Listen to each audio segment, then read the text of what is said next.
सच्चिदानन्दरूपाय विश्वोत्पत्त्यादिहेतवे तापत्रय विनाशाय श्रीकृष्णाय वृंदावन बिहारी लाल की जय, अखंड ज्योति की जय, दुर्गा मैया की जय, पवन सुत हनुमान की जय, श्रीमद् भागवत महापुराण की जय, सद्गुरु भगवान की जय। जय जय श्री राधे।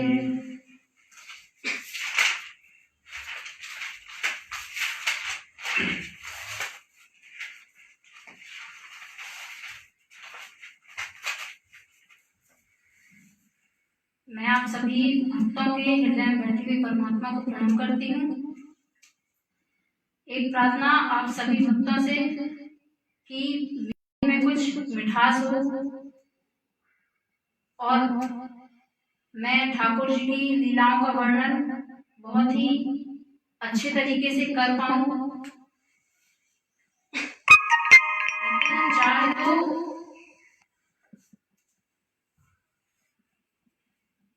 चाहे तो रसगुल्ले पानी की, पर गुण देख के कोई गुड़ भी ना दे। पर एक छोटी सी कोशिश है।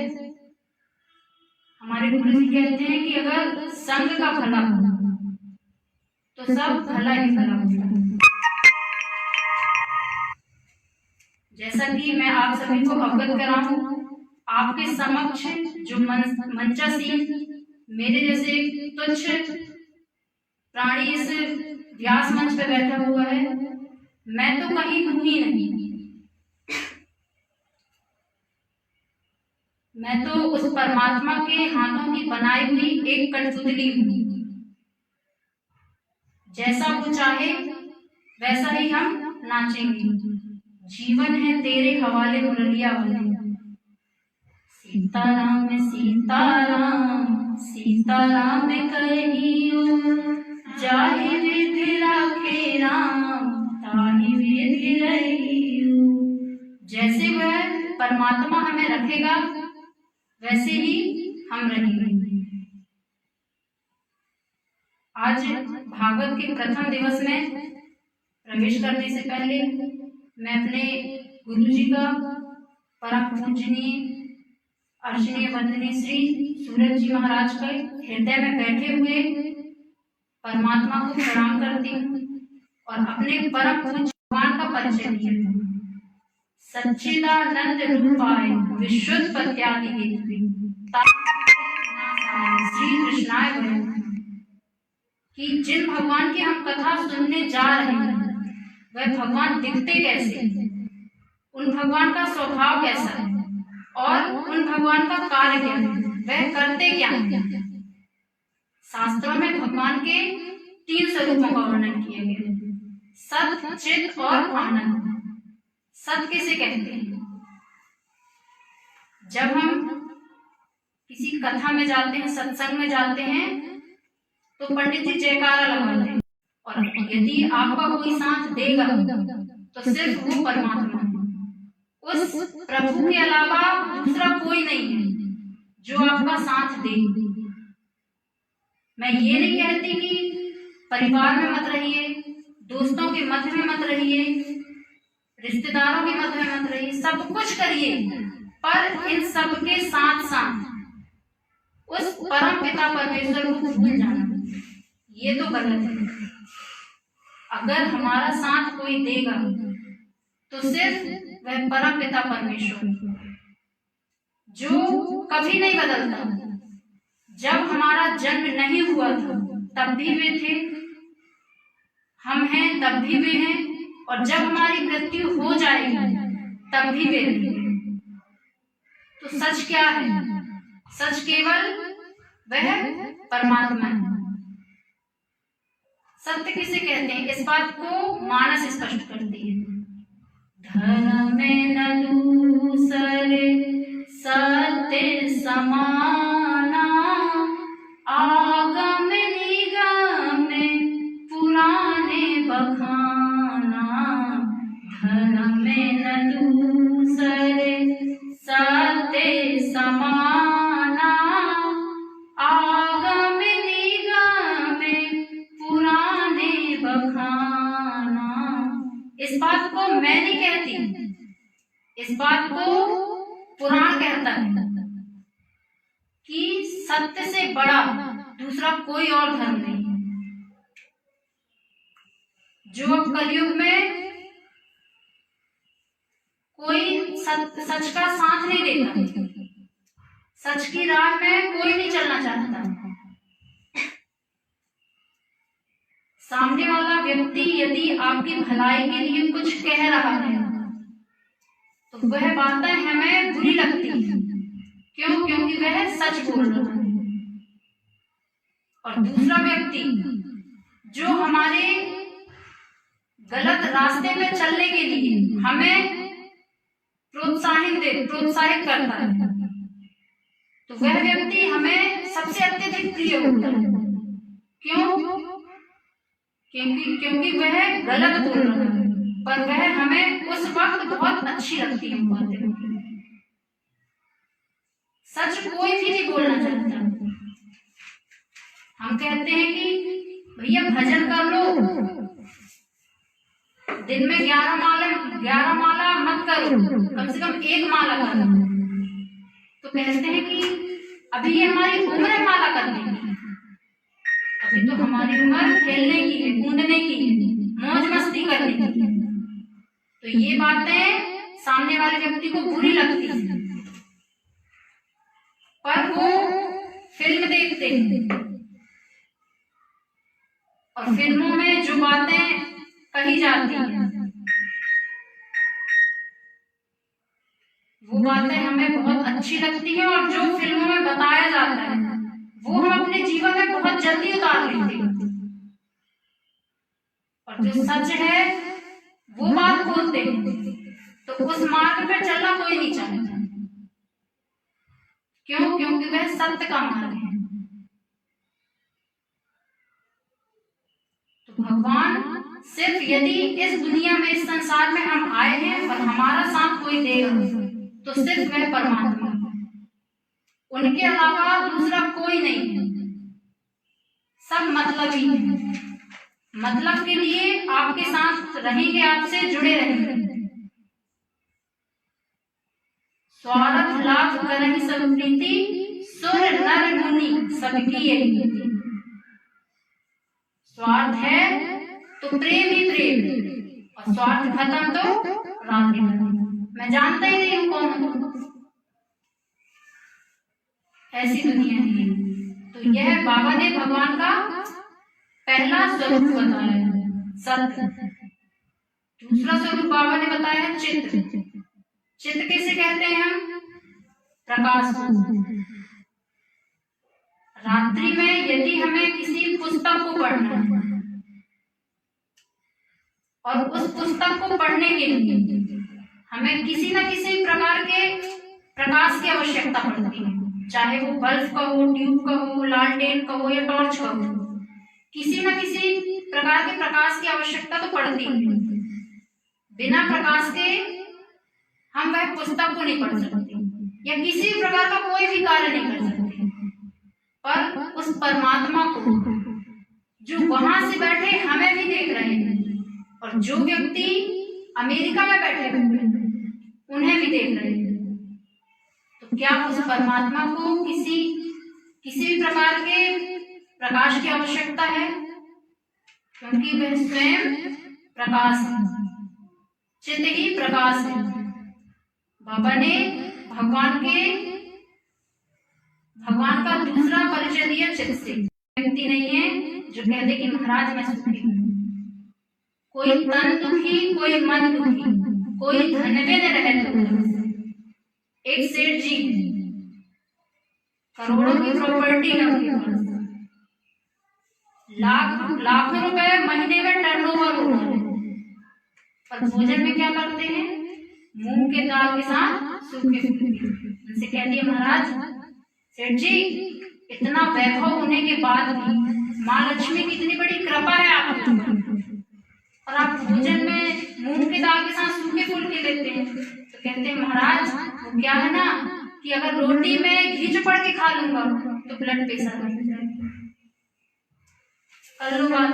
मतलब कि इतना धन होने के बाद भी वह सेठ जी सही तरीके से भोजन नहीं कर पा रहे हैं, तो वो अपने तन से दुखी, कोई तन दुखी कोई मन दुखी। एक साहूकार है,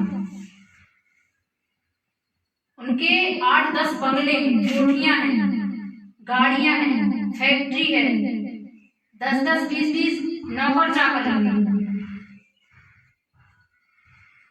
पर उनका बेटा उनके घर में ही करने वाली बाई को लेके भाग जाता है। तो वह व्यक्ति सब कुछ होने के बाद अपने मन से दुखी है। कोई तन दुखी कोई मन दुखी, कोई धन्य रह। इनके बीच में भी एक और व्यक्ति जो बेचारा सुबह से लेकर शाम तक रिक्शा चलाता है, मजदूरी करता है, और उस मजदूरी में पूरा दिन मजदूरी करता है, मेहनत करता है, और उस मजदूरी का उसे मात्र 50 रुपए मिलता है। अब वह उस 50 रुपए में स्वयं का पेट भरे, बच्चों का पेट भरे, पत्नी का पेट भरे, कि और भी जरूरतों को पूरा करे। तो वह बेचारा व्यक्ति धन से परेशान है। कोई तन दुखी कोई मन दुखी, कोई धनवे न रह चला, थोड़े थोड़े सब दुखी, सुखी राम जी के दर से। कहते हैं ना कि जो पंडा पुजारी होते हैं वो बड़े सुखी हैं। क्यों? क्योंकि उन्होंने तो अपना घर परिवार संसार सब कुछ त्याग दिया और मंदिर में चले गए। अब वो पंडा जी से हमने कहा कि पंडित जी अब तो आपकी उम्र भी हो गई है, चलो आपको वृंदावन घुमा के लाते हैं। तो वो कहते हैं महाराज वो तो सही है, पर अगर मैं आपके साथ वृंदावन चला गया तो मंदिर की जवाबदारी कौन देगी? मतलब कि घर परिवार त्याग दिया, वहां से मोह हट गया, पर मंदिर के दान पात्र में आगे अटक गया, तो वो भी सुखी नहीं। कोई तन दुखी कोई मन दुखी, कोई धनवे न रहते, थोड़े थोड़े सब दुखी, सुखी राम जी। जब ये बात कबीर जी को पता चली तब कबीर जी कहते हैं कबीरा सब जग निर्धन, धनवंता नहीं कोई, धनवंता सोई जानियो जाके राम नाम। इस संसार में कोई भी व्यक्ति सुखी नहीं है, सिर्फ वही सुखी है जिसने भगवान के नाम की माला जपी है, जिसने भगवान को अपने हृदय में विराजमान किया। बाकी कोई भी ये नहीं कह सकता कि महाराज मैं सुखी हूं। किसी न किसी कारणवश, छोटा हो चाहे बड़ा हो, उसे दुख जरूर होगा।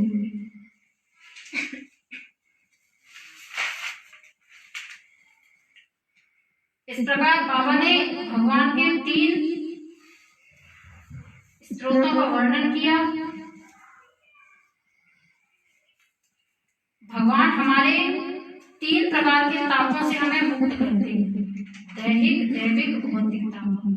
दैहिक दैविक भौतिक तापा राज का हम नहीं व्यापा। दैहिक दैविक भौतिक तापा राम राज्य का हम नहीं व्यापा। भगवान हमें हमारे 3 प्रकार के तापों को नष्ट कर देते। आगे बाबा ने नैमी सूते वासे ग्राम। आइए हम चलते हैं नैमिषारण्य क्षेत्र में। जिस प्रकार आप और हम यहाँ इस पवित्र भूमि में बैठकर श्रीमद् भागवत कथा श्रवण कर रहे हैं, वैसे ही एक नैमिषारण्य क्षेत्र है जो बहुत ही पवित्र भूमि है। वहां 88,000 ऋषिगण विराजमान हैं और उन 88,000 ऋषियों की उम्र 10, 20, 100, 50 वर्ष नहीं, बल्कि हजार वर्षों के ऋषि जिनकी लंबी लंबी दाढ़ी है।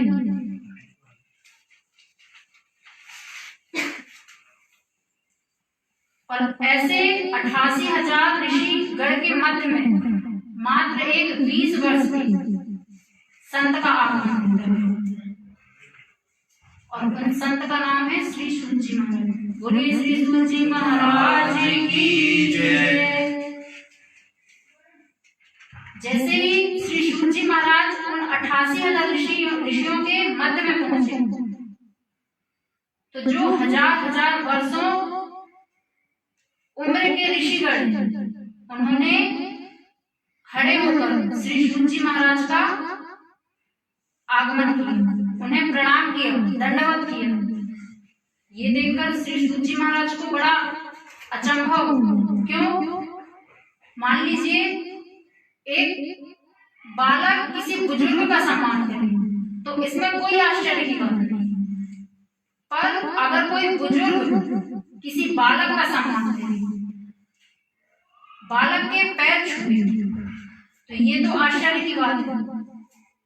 श्री सूत जी महाराज कहते हैं कि प्रभु मुझे ये कुछ समझ में नहीं आ रहा। सत्यम, मुझे ये कुछ समझ में नहीं आ रहा कि आप जैसे ऋषिगण मेरा सम्मान करते हैं।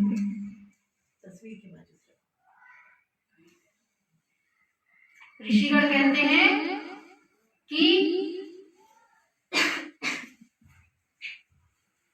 धन वृद्धा बल वृद्धा आयुर्वृद्धा तथैव च। जरूरी नहीं है कि जिसके पास बहुत सारा धन है उसकी गिनती करोड़पतियों में आती है, वो सम्मान का सच्चा अधिकारी नहीं, वो भी सम्मान का सच्चा अधिकारी नहीं है। धन वृद्धा बल वृद्धा, एक पहलवान है, 100 हाथियों के बराबर उसमें ताकत है और वो सोचे कि सब मेरा सम्मान करें, तो वो भी सम्मान का सच्चा अधिकारी नहीं। धन वृद्धा बल वृद्धा आयु वृद्धा तथैव च। एक बुजुर्ग व्यक्ति है और वो सोचे कि सारे लोग आकर मेरा सम्मान करें, तो सम्मान का सच्चा अधिकारी वो भी नहीं। सम्मान का सच्चा अधिकारी कौन है? जो ज्ञान से बड़ा हो, जिसके पास ज्ञान है। शंकर ऋषि कहते हैं कि महाराज आप उम्र में भले ही हमसे छोटे हैं, पर आप तो करोड़ों सूर्यों के प्रकाश के बराबर, आप में ज्ञान है, आप स्वयं एक प्रकाश हैं और हमारी चिंता का नाश करिए। श्री सूत जी महाराज कहते हैं कि कहिए आपको मुझसे क्या प्रश्न करने। तब शंकर ऋषि कहते हैं कि अज्ञान ध्वान तद्वंशम ओटी सूर्य समग्र। इस अज्ञान रूपी हमें उतना ज्ञान नहीं है, पर आप तो करोड़ों सूर्यों की प्रकाश के बराबर, आप में इतना ज्ञान है। आप हमें ये बताइए कि इस कलयुग में जीव का कल्याण कैसे हो? जो मोह माया में ग्रसित हो रहे हैं, रोगों से पीड़ित हैं, उस व्यक्ति के पास, कलयुग में व्यक्ति के पास स्वयं के लिए समय नहीं है, तो वो परमात्मा के लिए समय कहां से लाए? दिन में अगर एक सच बोल दिया तो बहुत है, और 100 झूठ बोल दिया तो कुछ नहीं। ऐसे में जीव का कल्याण कैसे हो? आप हमें कोई उपाय बताइए। तब श्री शुक जी महाराज कहते हैं कि अगर जीव का कल्याण करने के लिए एक बहुत ही सरल उपाय है, वह श्रीमद् भागवत कथा। ये मात्र 7 दिनों में जीव का कल्याण कर सकती है। पर बोलना इतना आसान है पर करना नहीं, क्योंकि यह श्रीमद् भागवत कथा हर किसी के बस की बात नहीं है। हमारे मोहल्ले में कथा हो रही है और पता चले कि पूरे 7 दिन की कथा निकल गई है, पड़ोसी को पता भी नहीं। क्यों? क्योंकि वो इस चीज को सुनना ही नहीं चाहता। भगवान ने उसकी आंखें बंद कर रखी है। और पता चले कि विदेश में बैठा व्यक्ति ये कथा सुन के चला जाता है, पर इसे सुनना भी इतना आसान नहीं। श्रीमद् भागवत कथा सुनना भी सबके बस की बात नहीं। सुनी तो आपने बहुत बार होगी, पर अभी तक आपका कल्याण हुआ? श्रीमद् भागवत कथा सुनने के भी कुछ नियम बताए गए हैं। पहला नियम स्थान।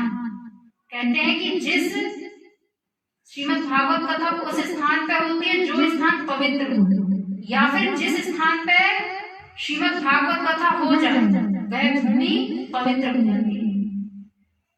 दूसरा बताया गया है गान।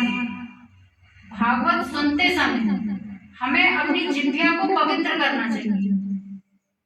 हमें हरि के नाम का उच्चारण करना चाहिए। तीसरा बताया गया है कान। भागवत कथा सुनते समय हमारे कान सिर्फ और सिर्फ कथा में रहे, ना कि बगल में कि पड़ोसी मेरी बुराई तो नहीं कर रहा है। होता है ना ऐसा? स्थान, ज्ञान और चौथा बताया गया है ज्ञान। भागवत कथा को कभी भी मनोरंजन की दृष्टि से नहीं सुनना चाहिए, हमेशा ज्ञान की दृष्टि से सुनना चाहिए। और भागवत कथा कभी भी खड़े होकर नहीं सुननी चाहिए। भागवत कथा खड़े होकर सुनने से हमें वृक्ष योनि मिलती है। कभी भी भागवत कथा लेट के नहीं सुननी चाहिए। कभी भी भागवत कथा व्यास मंच से ऊंचे स्थान पर बैठ के नहीं सुननी चाहिए। भागवत कथा व्यास मंच के पीछे बैठ के नहीं सुननी चाहिए। और भागवत कथा सुनते समय हमें बीच बीच में ताली जरूर बजानी चाहिए। ताली बजाने से क्या होता है कि अगर हमारा मन थोड़ी सा भी हटा कथा से और किसी दूसरी चीज में हमारा मन गया, क्यों? क्योंकि मन तो चंचल है, कभी स्थायी नहीं रहता मन। और हमारा मन अगर हटा तो तुरंत हमें निद्रा देवी अपनी गोद में लेती है, हमें नींद आ जाती है। और नींद कैसे आती है? जो भगवान के दर्शन ही नहीं करना चाहता उसी को नींद आती है। इसीलिए कहते हैं बीच बीच में तालियां बजाते रहिए। प्रेम से बोलो राधे राधे। जोर से बोलिए राधे राधे। सूची महाराज कहते हैं कि यह भागवत कल्याण कर सकती है।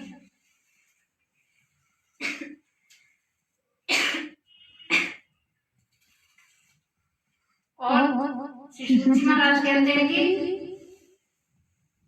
मृत्यु तो सबकी निश्चय है। मान लीजिए किसी बालक का जन्म, आपको पता है कि वह बालक बड़ा होगा कि नहीं, वह बालक पढ़ेगा कि नहीं, उस बालक का विवाह होगा कि नहीं पता। उस बालक की मृत्यु होगी कि नहीं पता है। क्यों?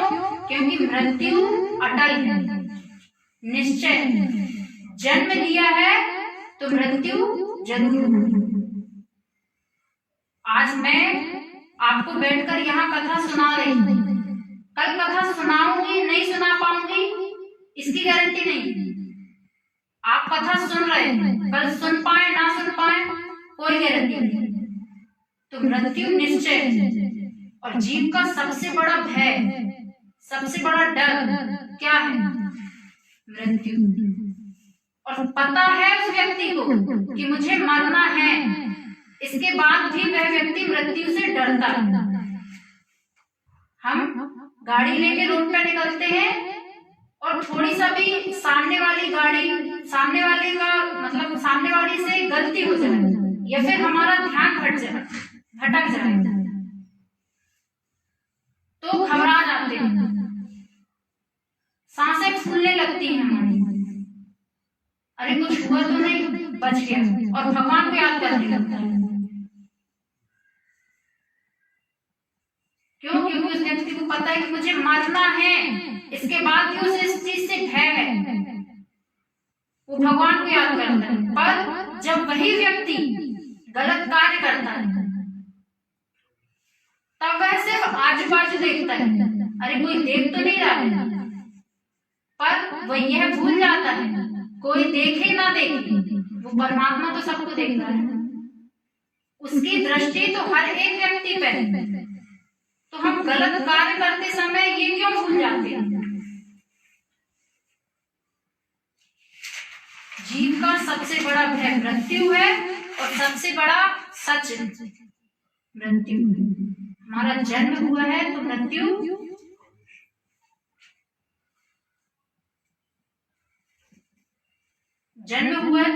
भी अवश्य होती है। और अगर ऐसे में जीव का कल्याण कोई कर सकता है तो वह सिर्फ श्रीमद् भागवत कथा। जन्म जन्मांतर भवित पुण्य, यह इतना सहज भी नहीं है भागवत को सुनना। जब हमारे कई जन्मों के 1 2 4 10 जन्म के नहीं, कई जन्मों के हमारे जब पुण्य एकत्रित होते हैं तब जाकर कहीं यह श्रीमद् भागवत कथा सुनने का हमें सौभाग्य प्राप्त होता है। इस श्रीमद् भागवत कथा को हम अपने हृदय में विराजमान कर पाते हैं। नहीं तो यह भागवत कथा सुनना इतना आसान नहीं है। श्री सूत जी महाराज कहते हैं कि भागवत कथा जीव का कल्याण कर सकती है सिर्फ 7 दिन में। श्री सुखदेव महाराज ने राजा परीक्षित को 7 दिनों में भगवान से मिलवाया। 7 दिनों में राजा परीक्षित की मुक्ति हुई। यह ऐसी कथा है। जब श्री सुखदेव महाराज राजा परीक्षित को यह भागवत कथा श्रवण कराने ही वाले थे तो स्वर्गलोक से कुछ देवता आते हैं, हाथ में अमृत कलश लेके। श्री सुखदेव महाराज से कहते हैं कि बाबा ये अमृत कलश है, ये आप राजा परीक्षित को पिला दीजिए। इसके जलपान करने से तक्षक नाम के सर्प से डसने से राजा की मृत्यु नहीं होगी। पर यह अमृत रूपी कलश श्रीमद् भागवत कथा हम देवताओं को स्वर्गलोक पर चढ़ के सुनाइए। श्री सुखदेव महाराज सोचते हैं कि देवताओं के पास तो अनन्य प्रकार के साधन है अपना कल्याण करने के लिए, पर पृथ्वी लोक में कलयुग में जीव के पास केवल एक ही साधन है, श्रीमद् भागवत कथा। श्री सुखदेव महाराज कहते हैं कि ले जाओ अपना ये अमृत कांच रूपी अमृत, कहाँ ये आपकी कांच रूपी अमृत कलश और कहाँ ये कोहिनूर रूपी श्रीमद् भागवत कथा। ये बात देवता जाके ब्रह्मा जी से कहते हैं। ये बात ब्रह्मा जी के समझ में नहीं आती कि कैसे कोई अमृत को नकार सकता है। तब ब्रह्मा जी एक तराजू बनाते हैं और एक पलड़ी में समस्त उपनिषद वेद पुराण ग्रंथ रखे जाते हैं और एक पलड़ी में सिर्फ श्रीमद् भागवत कथा। और पलड़ा किसका भारी रहता है? श्रीमद् भागवत कथा। क्यों? क्योंकि यह कोई पुस्तक नहीं है, यह स्वयं श्री कृष्ण है। यह ऐसी कथा है 7 दिनों में जीव का कल्याण कर सकती है। पर हमें यह कथा सिर्फ सुननी नहीं है कि इस कान से सुनी और इस कान से भागवत कथा के पंडाल से बाहर जाते ही निकाल दी। जब तक हम कथा में बैठे रहते हैं, कथा सुन रहे हैं, तब तक तो हमारे मन में, हमारे दिमाग में बहुत अच्छी अच्छी बातें आती हैं। नहीं, पंडित जी अच्छा बता रहे हैं, ऐसे ही करना चाहिए, ऐसा ही करेंगे। और बाहर, पंडाल के बाहर निकले, देखिए अरे मेरी तो चप्पल ही गायब है। कोई बात नहीं, बहुत पुरानी होगी, सामने देखी कि बिल्कुल नई रखी और उन्हीं को पहने और चल दी, है ना पंडित जी? तो भागवत कथा को सिर्फ सुनना नहीं है, हमें उस चीज का मनन करना है, हमें अपने हृदय में उतारना है कि भागवत में क्या बातें कही गई हैं। हमें वो सारी चीजें करनी है। एक देवी जी थी, वो रोजाना कथा सुनने जाती थी। उनके गांव में, एक गांव से 1 किलोमीटर दूर कथा चल रही थी। वो देवी जी रोज कथा सुनने जाती थी। उनके पतिदेव नहीं जाते थे। देवी जी आई, उस दिन की कथा में पंडित जी बता रहे थे कि हमें हमेशा सच बोलना चाहिए। और स्त्रियों के धर्म की चर्चा की गई कि स्त्रियों का सबसे बड़ा धर्म क्या है? अपने पति की सेवा करना। हमारा पति जो कहे हमें वही करना चाहिए, जैसा कहे वैसा करना चाहिए। क्यों? क्योंकि पत्नी का सबसे बड़ा धर्म है अपने पति की सेवा करना। उसका पहला देवता अगर कोई है तो वह है उसका पति। देवी जी आई, पति जी से कहती है कि स्वामी जी, आप तो जाते नहीं हो कथा सुनने, आपको पता है आज पंडित जी ने बड़ी अच्छी बात बताई। पतिदेव कहते हैं अच्छा, क्या बात बताई? बोले पंडित जी कह रहे थे कि हमेशा सच बोलना चाहिए और हमारी स्त्रियों के धर्म की चर्चा भी पंडित जी ने की। बोले कैसे? बोले पंडित जी कह रहे थे कि स्त्री का सबसे बड़ा धर्म होता है अपने पति की सेवा करना। तो पति जो कहे वही करना चाहिए, पति जहां बैठा ले वहां बैठना चाहिए। तो स्वामी जी, पंडित जी ने तो बहुत अच्छी अच्छी बात बताई, तो कल आप भी चलिएगा कथा सुनने। पतिदेव सोचते हैं कि ठीक है मैं भी चलूंगा। देवी 1 गिलास पानी ला दो। कहती है मैं 1 किलोमीटर चल के आ गई, पानी तुम्हें देना चाहिए। बैठे बैठे कोई काम धाम तो है नहीं है, पानी भी लेके नहीं पी सकती। स्वामी जी कहते हैं देवी मैं समझ गया कि तुम सुन के क्या आई, तो हमें कथा ऐसी नहीं सुनी, जो श्रीमद् भागवत कथा में कही गई जो बातें, उन बातों का मनन करना है। वो बातें हमें अपने हृदय में उतारनी है, सत्य के मार्ग पे चलना है, पुण्य करना है, दान करना है, जो कि अब कलयुग में बिल्कुल नहीं रहा। लोग तो सच बोलते ही नहीं, सत्मार्ग के रास्ते पे चलते ही नहीं। अगर दिन में एक झूठ बोल दी, दिन में एक सच बोल दिया, तो मानो राजा हरिश्चंद्र के बाद हमारे और 100 झूठ बोल लिए तो कुछ नहीं। और अब तो जब से ये फोन चल गए, बैठे कहाँ हैं हम? भोपाल में। व्यक्ति ने फोन किया, कहाँ हो? सर जरूर। झूठ झूठ होता है, वो बात अलग है कि बड़े झूठ का दंड बड़ा होगा और छोटे झूठ का छोटा, पर दंड तो नहीं देना। क्यों? क्योंकि झूठ झूठ होता है। दया व्यक्ति के हृदय में बिल्कुल भी नहीं रहती। हम रोड से गुजरते हैं और देखते हैं कि सामने वाले व्यक्ति का एक्सीडेंट हो गया, तो हमारा धर्म क्या है, हमारा कर्तव्य क्या है कि हमें उसकी मदद करनी चाहिए। पर ऐसा नहीं करते, सबसे पहले मोबाइल निकालते हैं और सेल्फी लेते हैं। किसको दिखाना है कि वो एक्सीडेंट मेरे सामने हुआ, कौन सा उसकी मदद करो, वह दर्द से तड़प रहा है, पर नहीं, सेल्फी लेंगे, स्टेटस पर लगाएंगे कि आज मेरे सामने ये एक्सीडेंट। प्रधानमंत्री जी आएंगे उसको पुरस्कार देने के लिए। ये गलत है, हमें ऐसा नहीं करना चाहिए।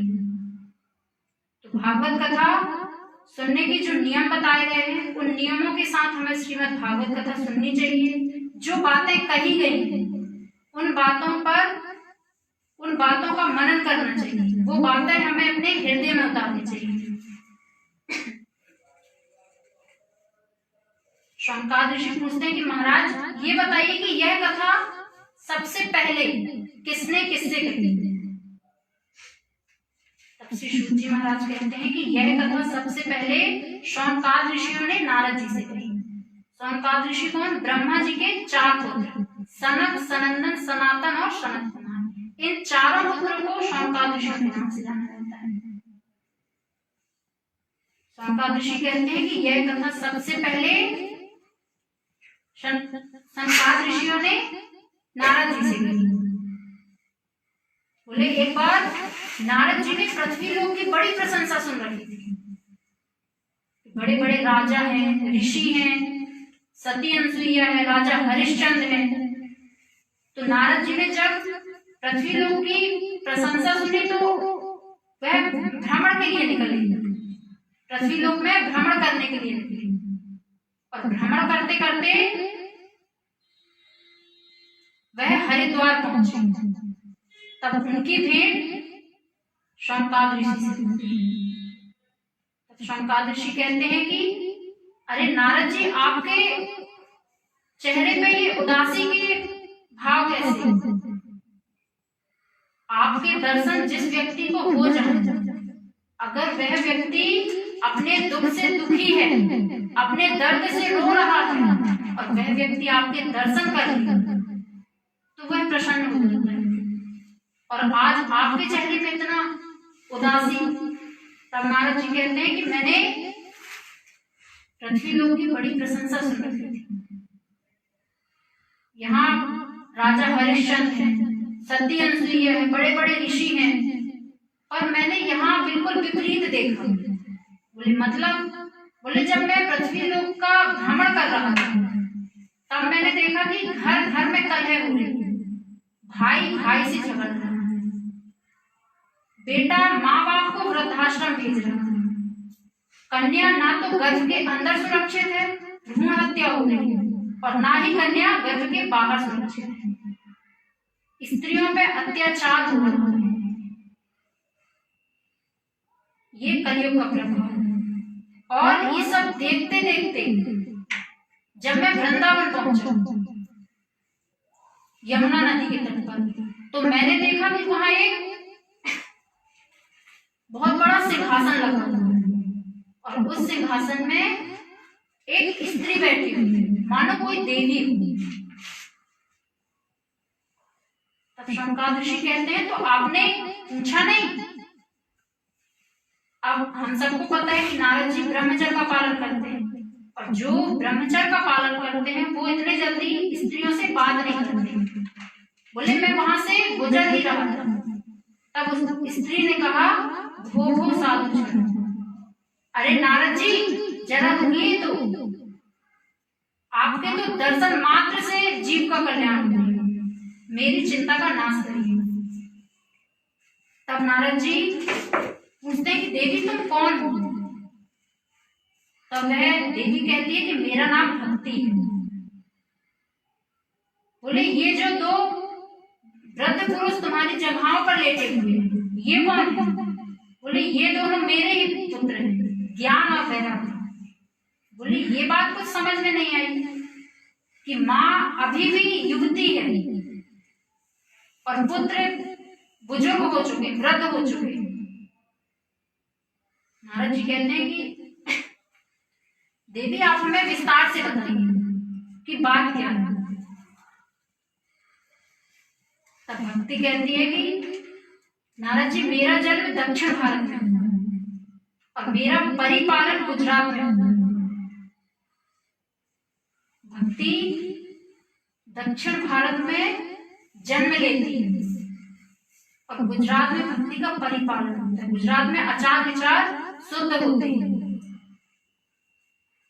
पर कहते हैं कि उस समय गुजरात में बिल्कुल भी भक्ति नहीं थी। वहां का ऐसा हाल था कि अगर किसी के माथे पे तिलक लगा देख लेते तो सारे लोग अपना काम धाम छोड़ के उस व्यक्ति के पीछे पड़ जाते कि इस व्यक्ति को गांव के बाहर निकालना। काष्ठ कंठी मृग पाखंडी ना संशय। कहते थे कि जो व्यक्ति गले में कंठी पहनता है तुलसी की माला और माथे में टीका लगाता है, छापा मतलब टीका लगाता है, वह मूर्खों की निशानी। ऐसा हाल था गुजरात में।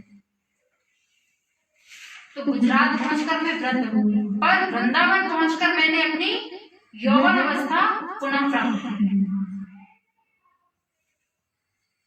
गुजरात में पहले बिल्कुल भी भक्ति नहीं थी।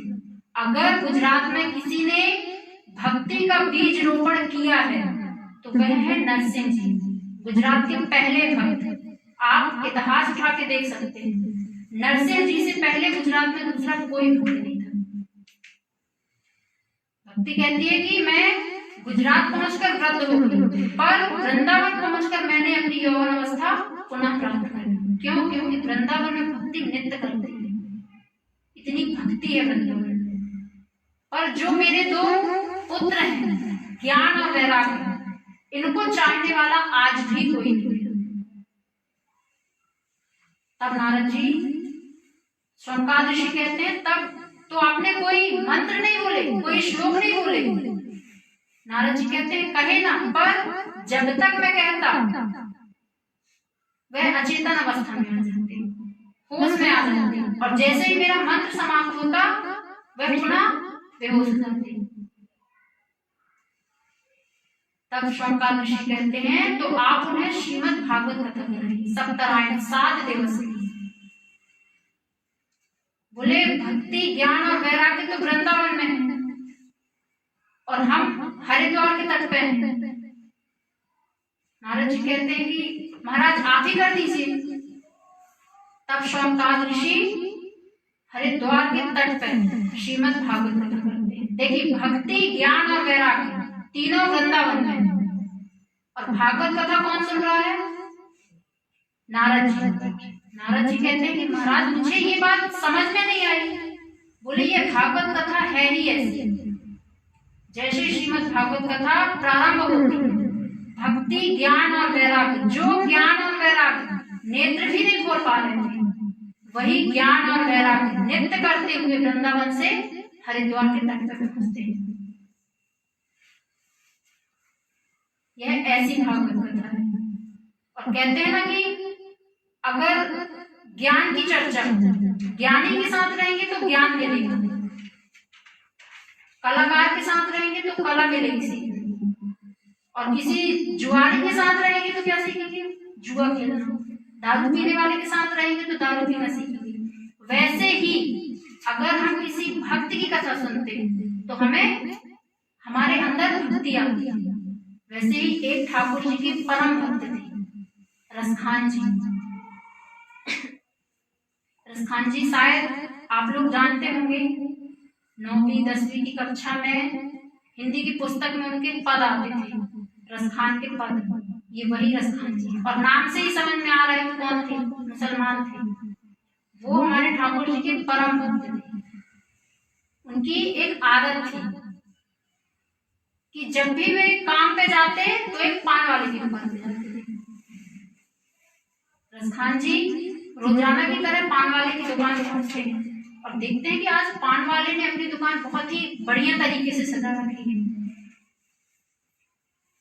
और रसखान जी उसकी दुकान देखते ही देखते रसखान जी की नजर भगवान की एक तस्वीर पे पड़ती है, बाल की फोटो।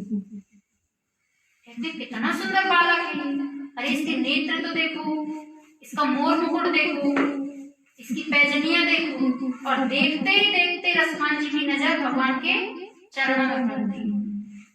उस पान वाले से कहते हैं भैया ये बालक किसका है? कितना कोमल सा बालक है, कितना सुंदर है, इसके पैर देखो कितने मुलायम हैं, और इसके माँ बाप ने इसे जूतियां नहीं पहनाई। तो भैया इसके मम्मी पापा से कहना कि बालक को जूतियां पहना के रखे। अगर ये पैर जमीन में रखेगा तो कांटा चुभ जाएगा। इतना कोमल सा बालक है। अब वही सुबह का टाइम, पान वाले की पूर्णी भी नहीं मिली। पान वाला कहता है इतना ही है तो खुद ही लाके पहना दे, मुझसे क्या कहता है। रसखान जी वहां से चले जाते हैं। दूसरे दिन फिर आते हैं, कहते हैं भैया अब मैं तुमसे ये नहीं कहूंगा कि इस बालक को जूतियां पहना दो, बस मुझे बता दो कि ये बालक मिलेगा कहाँ। देखो मैं जूतियां लेके आया, 2 छोटी छोटी हाथों में जूतियां लेके आते हैं। वही सुबह का टाइम, पान वाला गुस्से से झुझलाकर कहता है कि यह बालक तुम्हें वृंदावन में मिलेगा और इसका नाम श्याम है, इससे ज्यादा मैं कुछ नहीं जानता। अब रसखान जी हाथ में जूतियां लेके वृंदावन जाते हैं, भगवान को खोजते हैं और कहते हैं बताओ कहाँ मिलेंगे श्याम, बताओ कहाँ मिलेंगे श्याम, बताओ कहाँ मिलेंगे श्याम, बताओ कहाँ मिलेंगे श्याम। चरण पादुका लेकर सबसे पूछ रहे रसखान, बताओ कहाँ मिलेंगे श्याम, बताओ कहाँ मिलेंगे श्याम, बताओ कहाँ मिलेंगे श्याम, बताओ कहाँ मिलेंगे श्याम। अब रसखान जी को काफी देर से एक सज्जन व्यक्ति देखते हैं। वो व्यक्ति कहते हैं कि भैया ये तो बताओ कि वो बालक दिखता कैसा है कहाँ। तब रसखान जी कहते हैं वो नन्हा सा बालक है, सांवली सी सूरत है, बाल घुंघराले उसके, पहनता मोर मुकुट है, बाल घुंघराले उसके, पहनता मोर मुकुट है, नैन उसके कजरारे, हाथ नन्हे से प्यारे, राधे बड़े दिल कस हैं नजारे, बड़े दिल कस हैं नजारे, बड़े दिल कस है नजारे, बड़े दिल कस है नजारे, घायल कर देती है दिल को, घायल कर देती है दिल को, उसकी एक मुस्कान, बताओ कहाँ मिलेगा श्याम, बताओ कहाँ मिलेगा श्याम। मुरारी कोई सावरिया कहता, कोई गोवर्धन धारी, कोई सावरिया कहता, कोई गोवर्धन धारी, नाम हजारों ही हैं उसके, नाम हजारों ही है उसके, कई हैं जग में धाम, बताओ कहाँ मिलेगा श्याम, बताओ कहाँ मिलेंगे श्याम, बताओ कहाँ मिलेंगे श्याम। अब वह सज्जन व्यक्ति जब रसखान जी की बातों को समझ लेते हैं, तब वह उनसे कहते हैं कि वो मैं तुम्हें लेके चलता हूँ कि वह कहाँ मिलेंगे। अब उस व्यक्ति को तो ये पता था कि ये मुसलमान है, पंडित जी मुसलमान को मंदिर के अंदर जाने ही नहीं देंगे। वह सज्जन व्यक्ति रसखान जी को लेके जाते हैं और मंदिर की सीढ़ियों के बाहर छोड़ देते हैं, कहते हैं भैया अंदर चले जाना, आपको श्याम मिल जाएगा। रसखान जी मंदिर के अंदर जाते हैं। पंडित जी देखते हैं, अरे ये तो मुसलमान है। बोले तुम अंदर नहीं जा सकते। बोले बस एक बार चले जाने दीजिए। बोले नहीं नहीं, तुम मंदिर के अंदर जा ही नहीं सकते। वो बहुत कोशिश करता है, पंडित जी से विनती करता है, पर पंडित जी उसे मंदिर के अंदर जाने ही नहीं देते। तब रसखान जी कहते हैं, मुझे ना रोको भाई, मेरी समझो मजबूरी, श्याम से मिलने दे दो, बड़ा है काम जरूरी। श्याम से मिलने दे दो, बड़ा है काम जरूरी। सीढ़ियों पे मंदिर के डाल कर अपना डेरा, कभी तो घर के बाहर आएगा श्याम मेरा, तभी तो घर के बाहर आएगा श्याम मेरा। इंतजार करते करते ही, इंतजार करते करते ही सुबह से हो गई शाम। बताओ कहाँ मिलेगा श्याम, बताओ कहाँ मिलेंगे श्याम, बताओ कहाँ मिलेंगे श्याम, बताओ कहाँ मिलेगा श्याम। जाग कर रात बिताई, जय हो भोर होने को आई, राधे। तभी उनके कानों में कोई आहट सी आई, तभी उनके कानों में कोई आहट सी आई। कभी वो बाएं देखे, कभी वो दाएं देखे, वो चारों ओर ही देखे, नजर ना कोई आए, वो चारों ओर देखे, नजर ना कोई आए। झुकी नजर तो चरणों में ही, झुकी नजर तो चरणों में बैठा नन्हा श्याम। बताओ कहाँ मिलेगा श्याम, बताओ कहाँ मिलेंगे श्याम, बताओ कहाँ मिलेंगे श्याम। देखिए, भगवान को हम जिस रूप में याद करेंगे, भगवान हमें दर्शन देने भी उसी रूप में आएंगे। महाभारत में जब द्रौपदी का चीर हरण हो रहा था, दुशासन उनकी साड़ी खींचने वाला था, तब द्रौपदी उस सभा में जितने भी ऋषि बैठे थे, राजा बैठे थे, द्रौपदी सबको पुकारती है, सबको बुलाती है, पर द्रौपदी की सहायता कोई नहीं करता। उस सभा में भीष्म पितामह भी थे। अगर भीष्म पितामह जी चाहते तो द्रौपदी का चीरहरण कभी नहीं हो पाता। जब द्रौपदी की मदद कोई नहीं करता, तब द्रौपदी भगवान को बुलाती है और कहती है कि हे द्वारकाधीश, हे द्वारिका के नाथ, मेरी लाज बचाओ।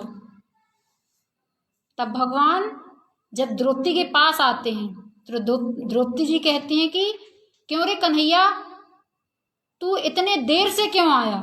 तो भगवान कहते हैं कि द्रौपदी भगवान को अपना सखा समझती थी। भगवान कहते हैं कि तुमने मुझे अगर ये कहा होता, हे कृष्ण मेरी सहायता करो, हे कन्हैया मेरी लाज बचाओ, मैं पीछे ही बैठा था, तुरंत आ जाता। पर तुमने क्या कहा, हे द्वारकाधीश, हे द्वारिका के नाथ, तो मुझे यहां से पहले द्वारिका जाना पड़ा, तो मुझे समय लग गया। वैसे ही रसखान जी ने भगवान के दर्शन किस रूप के किए थे? बाल रूप के। और भगवान ने बाल लीलाएं कहाँ की थी? गोवर्धन में। और रसखान जी भगवान को ढूंढ कहाँ रहे हैं? वृंदावन में। रसखान जी भगवान को जब देखते हैं तो कहते हैं, खबर देते तो खुद ही तुम्हारे पास में आता, न पाँव में छाले पड़ते, न चुभता कोई कांटा, न पाँव में छाले पड़ते, न चुभता कोई कांटा।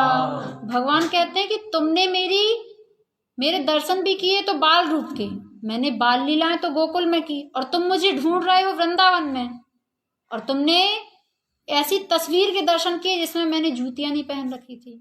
तो बताओ, गोकुल से वृंदावन तक मैं चल के आया बिना जूतियों के, तो पैर में कांटा तो चुभेगा। रसखान जी कहते हैं, भगवान कहते हैं, छवि तू जैसी मेरी बसा कर दिल में लाया, मैं तुझसे मिलने भी उसी रूप में आया, मैं तुझसे मिलने भी उसी रूप में आया। गोकुल से मैं चल के आया तेरे लिए ब्रज धाम, बताओ कहाँ मिलेगा श्याम, बताओ कहाँ मिलेगा श्याम। श्याम की बातें सुनकर जय हो कभी वो हुआ दीवाना, राधे। कहा बस मुझको दे दे तेरे चरणों में ठिकाना, कहा बस मुझको दे दे। तेरे चरणों में ठिकाना, तू मालिक है दुनिया का, ये मैंने जान लिया है। लिखूंगा पद तेरे ही, आज ये ठान लिया है। लिखूंगा पद तेरे ही, आज ये ठान लिया। श्याम प्रेम रस भर सांसों में, खान बनारस खान। बताओ कहाँ मिलेगा श्याम, बताओ कहाँ मिलेंगे श्याम, बताओ कहाँ मिलेंगे श्याम, बताओ कहाँ मिलेंगे श्याम। बोले वृंदावन बिहारी लाल की जय। प्रेम से बोलो राधे राधे। तो ये वही रसखान जी हैं जो भगवान के परम भक्त थे।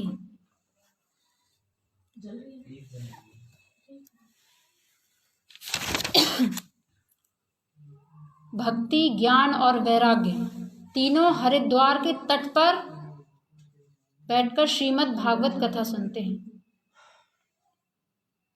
जैसे श्रीमद् भागवत कथा का 7 दिवस की श्रीमद् भागवत कथा संपूर्ण होती है, पूर्ण होती है, तब परम पिता परमेश्वर भगवान विष्णु प्रकट होते हैं और भक्ति से कहते हैं कि मांगो तुम मुझसे क्या वरदान चाहती हो।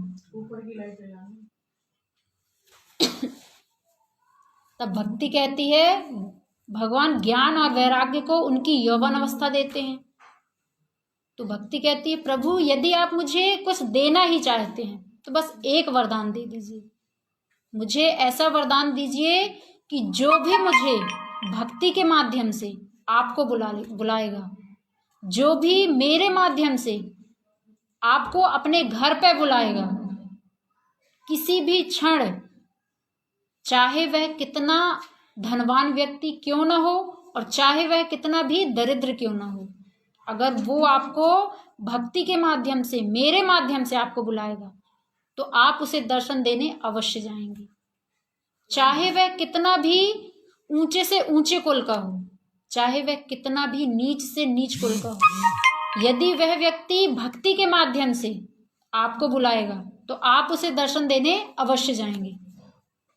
भगवान कहते हैं कि मैं तुम्हें वचन देता हूं कि जो भी व्यक्ति, जो भी भक्त मुझे तुम्हारे माध्यम से, भक्ति के माध्यम से याद करेगा, मुझे बुलाएगा, मैं उसे दर्शन देने अवश्य जाऊंगा।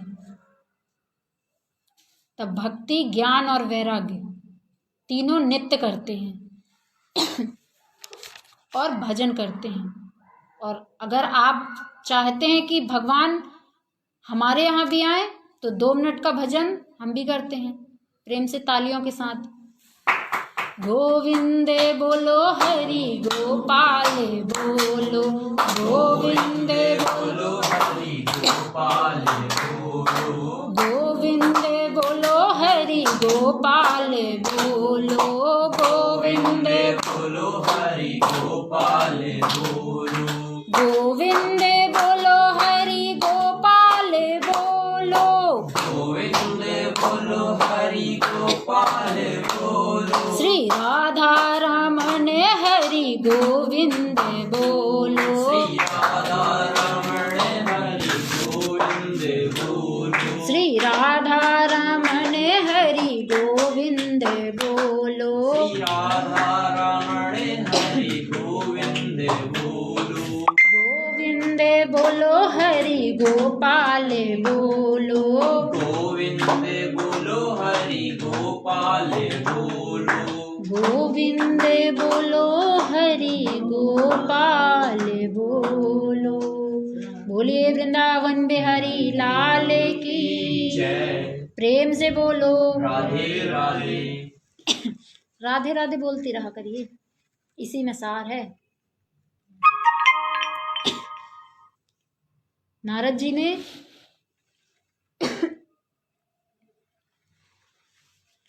तब नारद जी सनत कुमारों से कहते हैं कि मैं आपसे एक प्रश्न कर सकता हूं। तब सनत कुमार कहते हैं, जी कहिए।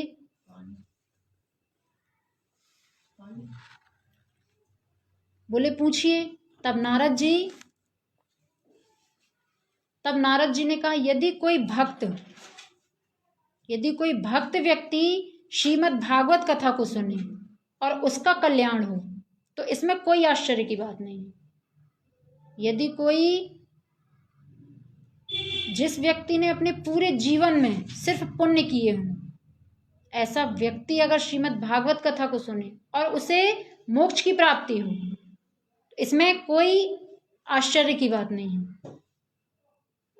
पर क्या यह भागवत कथा जिस व्यक्ति ने जीवन में कभी भी सत्मार्ग का रास्ता न चुना हो, जीवन में सिर्फ गलत कार्य किए हों, जिसके अंदर किसी प्रकार की कोई भी भक्ति ना हो, जो भक्ति से परे हो, जो कभी भगवान को नहीं मानता, पूजा ही नहीं करता, ऐसा व्यक्ति अगर यह भागवत कथा को सुनता है तो क्या यह भागवत कथा उसका कल्याण कर सकती है?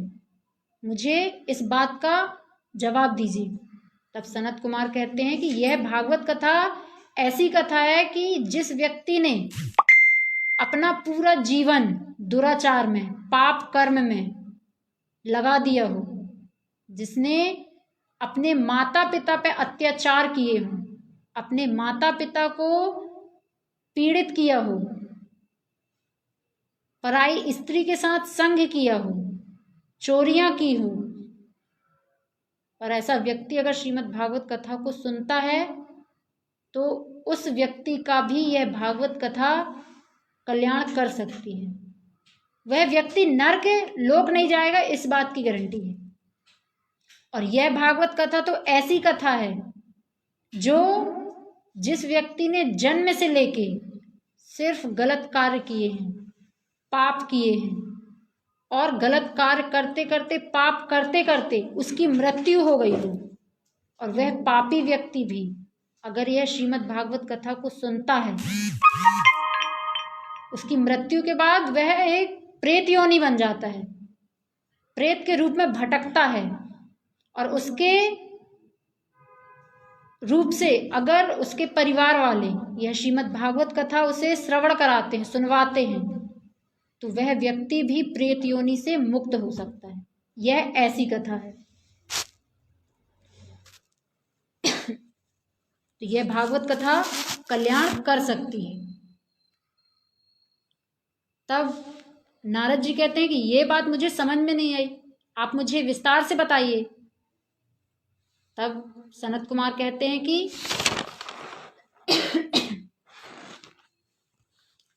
तुंगभद्रा तटे पूर्वम, एक तुंगभद्रा नाम की एक नदी थी। उस नदी के पास एक उत्तम नगर नाम का नगर था, और उस उत्तम नगर में एक में आत्मदेव नामक ब्राह्मण रहते थे। और वह ब्राह्मण भगवान के परम भक्त थे, पूरी निष्ठा, भक्ति और शक्ति के साथ, श्रद्धा के साथ भगवान की पूजा करते थे। बस थोड़ी से लोभी थे, बाकी उनके अंदर कोई भी किसी भी प्रकार का कोई अवगुण नहीं था। पर कहते हैं ना कि जैसे आत्मदेव जी, उनसे ही विपरीत उनकी भार्या थी, उनकी पत्नी। यथा नाम तथा गुण, जिस व्यक्ति का जैसा नाम होता है उसके गुण भी वैसे ही होते हैं। और उनका नाम क्या था? धुंधली। और धुंधली किसे कहते हैं? धुम धुम करोति इति धुंधली। धुंधली का मतलब होता है जो लड़ाई झगड़ा करे और लड़ाई झगड़ा करावे, उसे कहते हैं धुंधली।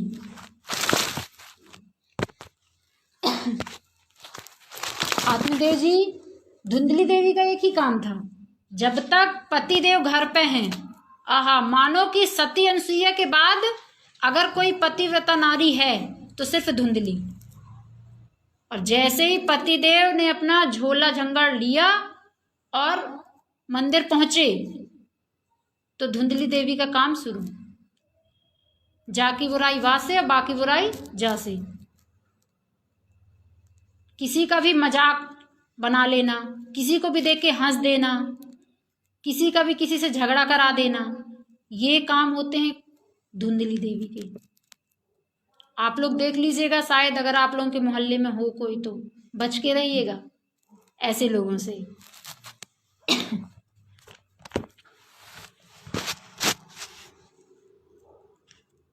आत्मदेव जी, धुंधली देवी जब तक पतिदेव घर में है पति की चकाचक सेवा करती है। जैसे ही पतिदेव घर से निकले, जाकी बुराई बा से बाकी बुराई जा से चालू। मतलब कि वह प्रेम तो करती थी अपने पति से, पर कैसा प्रेम? दिखावटी प्रेम।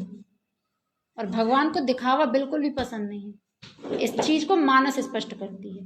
निर्मल मन जन सो मोहि पावा, मोहे कपट छल छिद्र न भावा, मोहि कपट छल छिद्र न भावा। भगवान कहते हैं कि बस तुम मुझे अपने मन से याद करो, अपना मन साफ रखो।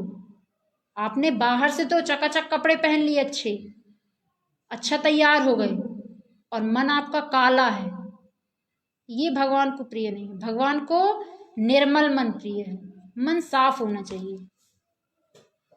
तो धुंधली देवी का तो शरीर बड़ा साफ है, पर उनका जो मन है ना वो काला है। आत्मदेव जी बड़े, तब भी वो बड़े प्रसन्न रहते। वो भगवान से कहते कि प्रभु अच्छा हुआ मुझे ऐसी पत्नी मिली, अगर ज्यादा ही स्नेह वाली पत्नी मिल जाती तो मैं अपनी पत्नी में लगा रहता, आपकी सेवा ही ना कर पाता। और मुझे आपने ऐसी पत्नी दी ताकि मैं आपका दास तो हूं, मुझे पता तो है कि आप कौन है मेरी।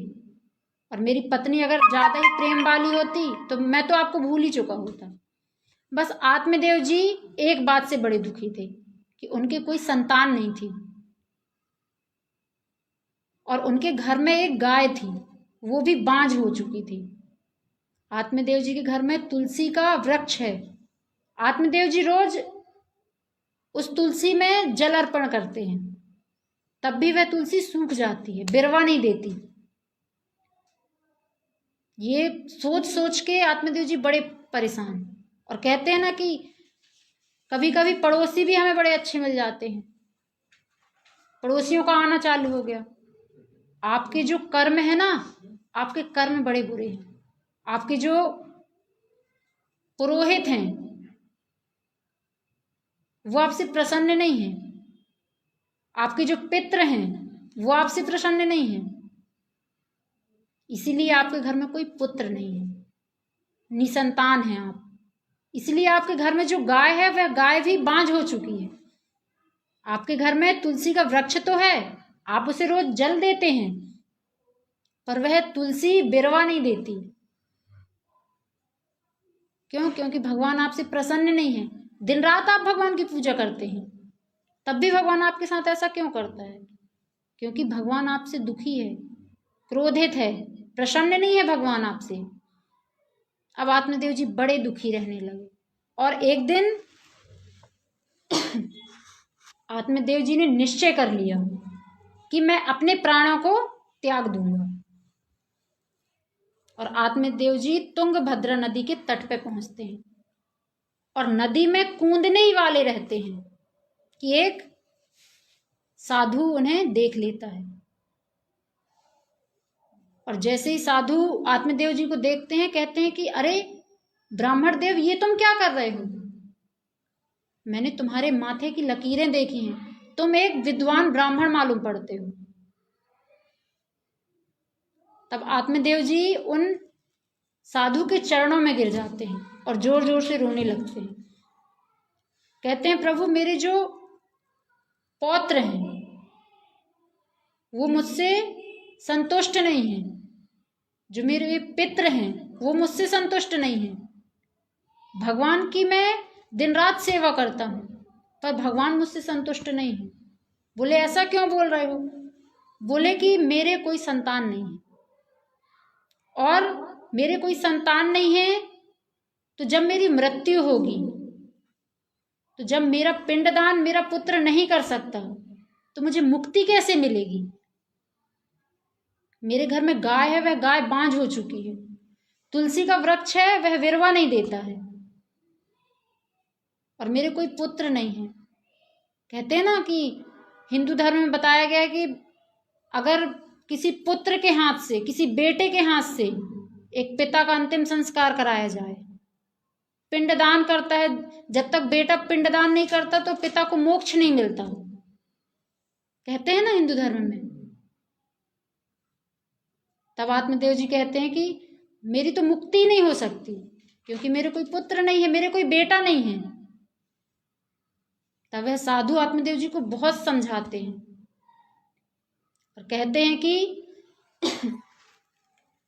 अगर तुम्हारे कोई बालक नहीं है, तुम्हारे पुत्र नहीं है, मान लो तुम्हारे कोई पुत्र हो जाए तो यह भगवान की कृपा है तुम पर, और तुम्हारे पुत्र नहीं हैं तो मानो भगवान की बहुत बड़ी कृपा है तुम पर, परम कृपा है। मान लो कि एक बालक का जन्म हुआ और जन्म लेने के बाद वह बालक, कुछ सालों के बाद उस बालक की मृत्यु हो जाती है, तो हम क्या करते हैं? ज्यादा से ज्यादा साल, 6 महीने, 2 महीने, 3 महीने इतना ही रोते हैं और फिर क्या सोच लेते हैं, अरे जाने दो, किस्मत ही में नहीं था, सो मर गया। किसी बालक का जन्म हो जाए और वह बालक हमें छोड़कर चला जाए, हम क्या सोचते हैं? किस्मत में नहीं था, चला गया। और अगर हमारे संतान है ही नहीं तब भी हम क्या करेंगे? कुछ साल ही तो रोएंगे और फिर यही सोच लेंगे कि भगवान की यही मर्जी थी, किस्मत में नहीं था सो नहीं मिला। पर अगर वह पुत्र कुपुत्र निकल जाए तब, अरे 4 दिन के रोने से अच्छा है, जिंदगी भर के रोने से अच्छा है कि 4 दिन रो लो। वह आपका पुत्र बड़ा होकर, एक पिता को, एक माँ को अपने पुत्र से आस कितनी रहती है। माँ और पापा को, माँ बाप कभी ये नहीं सोचते कि मेरा बेटा धन कमा के लाके मुझे धन दे, नहीं। अगर पिता चपरासी है तो वह यही सोचेगा कि मैं चपरासी हूं पर मेरा बेटा कलेक्टर बने। इस दुनिया में सिर्फ एक पिता ही है जो ये सोचता है कि अगर मैं चपरासी हूं तो मेरा बेटा कलेक्टर बने। बाकी और देख लीजिए, किसी को कोई सोचेगा कि मैं इस पद में हूं तो मेरा मित्र, मेरा भाई, मेरा दोस्त, मेरा सखा मुझसे ऊंचे पद पर बैठे। कोई है इस दुनिया में? सिर्फ एक पिता है। और वह पुत्र बड़ा होकर कुपुत्र निकल जाए, अत्याचार करे, तो क्या आप सहन कर पाओगे? आत्मदेव जी कहते हैं कि नहीं नहीं, मुझे आपका कोई ज्ञान नहीं चाहिए। यही तो है ना कि साधुओं से कुछ अपना दुखड़ा सुना दो तो वो लग जाते हैं राम कथा कहने के लिए। तो प्रभु बस मुझे ये कुछ मत बताइए, अगर आप मुझे पुत्र प्राप्ति का वरदान नहीं दे सकते तो मैं अपने प्राणों को त्याग दूंगा। अब साधु भी चक्कर में पड़ गए। क्यों? क्योंकि अगर आत्मदेव जी एक साधु के सामने अपने प्राणों को त्यागेंगे तो उसका पाप उस साधु को भी लगेगा। गलत काम, आप गलत कार्य कर रहे हैं और मैं देख रही हूं तो आप तो पाप के भागीदार है ही हैं, पर उसके साथ साथ 10% हिस्सा मेरे में भी आएगा। उस पाप का भोग मुझे भी भोगना पड़ेगा। साधु बहुत समझाते हैं पर आत्मदेव जी नहीं समझते। समय परिपूर्ण होने के कारण आज की कथा को यहीं विश्राम देंगे और कल की कथा 5 बजे से